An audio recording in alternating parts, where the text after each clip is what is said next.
दोस्तों, कल्पना करिए कि आप 3 घंटे तक एक खूबसूरत सपने में फंसे हैं, लेकिन ये सपना आपको जगाने से मना कर रहा है। हाँ, मैं बात कर रही हूँ जेम्स कैमरन की नई फिल्म अवतार फायर एंड ऐश की, जो अभी अभी सिनेमाघरों में आई है। और अरे यार, ये फिल्म मुझे उस वेकेशन स्पॉट की याद दिला रही है जहाँ आप दूसरी बार जाते हैं और सोचते हैं, अरे पहली बार तो इतना मजा आया था, अब क्या हो गया। तो चलिए, आज मैं आपको बताती हूँ कि क्यों ये फिल्म एक खूबसूरत धोखा है और क्यों आपको इसे देखने से पहले 2 बार सोचना चाहिए। लेकिन हाँ, अगर आप विजुअल इफेक्ट्स के दीवाने हैं तो शायद आपको ये पसंद आ जाए। अवतार फायर एंड ऐश यानी कि अवतार सीरीज की तीसरी किस्त, जो कि 3 घंटे 15 मिनट की है।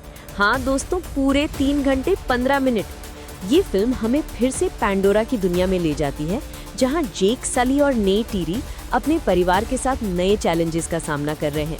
इस बार कैमरन ने एक नया विलन क्लैन इंट्रोड्यूस किया है, मंक वन या ऐश पीपल, जो कि वायलेंट और डेंजरस है। इनका लीडर वरैंग है, जो कि सेडक्टिव सेडिज्म का परफेक्ट एग्जाम्पल है। लेकिन यहाँ सबसे बड़ी प्रॉब्लम ये है कि ये फिल्म बिल्कुल उसी फॉर्मूला को फॉलो कर रही है जो पहली 2 फिल्मों में था। हाँ, विजुअल्स एब्सोल्युटली स्टनिंग है, टेक्नोलॉजी इमैक्युलेट है, लेकिन कहानी में कोई नयापन नहीं है।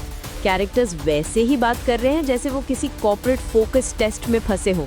मिस्टिकल प्लैटिट्यूड्स और डूड ब्रो कैच फ्रेजेस का वियर्ड कॉम्बिनेशन।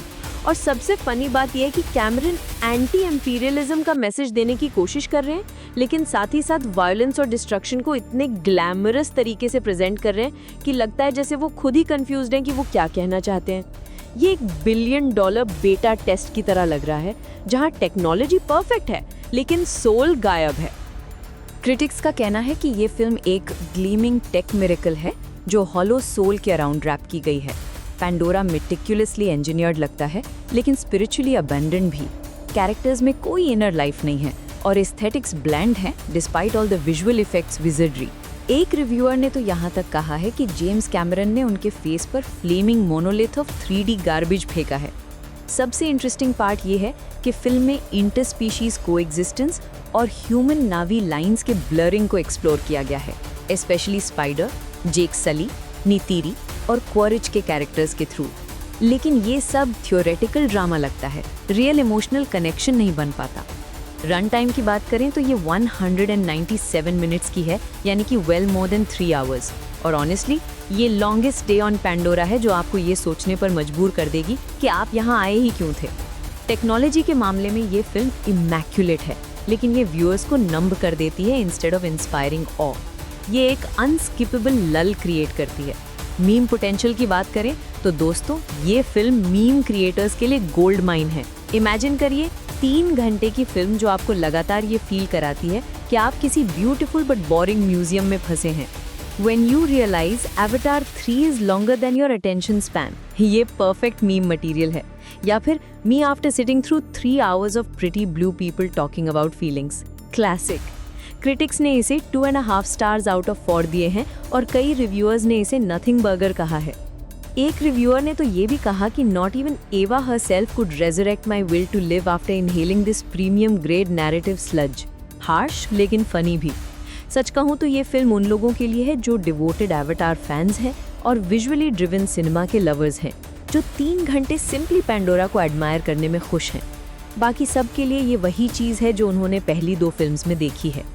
कैमरन का विजन इम्प्रेसिव है, कोई डाउट नहीं, लेकिन लगता है कि वे इनर्शिया पर ऑपरेट कर रहे हैं। कोई जेन्युइन नॉवेल्टी नहीं है, कोई अनएक्सपेक्टेड मिड पॉइंट टर्न नहीं है। स्टोरी प्रिडिक्टेबल ट्रैक्स पर चलती है। फ्रेंचाइज को डिलिबरेटली स्ट्रेच किया जा रहा है, ऑलमोस्ट एक्सक्लूसिवली टेक्नोलॉजिकल सुपीरियॉरिटी पर रिलाई करते हुए। फाइनल वर्डिक्ट ये है कि अवतार फायर एंड ऐश एक ब्यूटीफुल वॉइड है।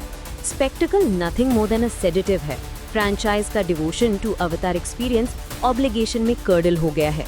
कैमरन के लॉफ्टी एम्बिशन स्टॉप्ड ग्रोइंग लगते हैं। ये एक अट्रैक्शन ऑफ विजुअल परफेक्शन है rather than a true dramatic breakthrough. तो क्या आपको ये फिल्म देखनी चाहिए?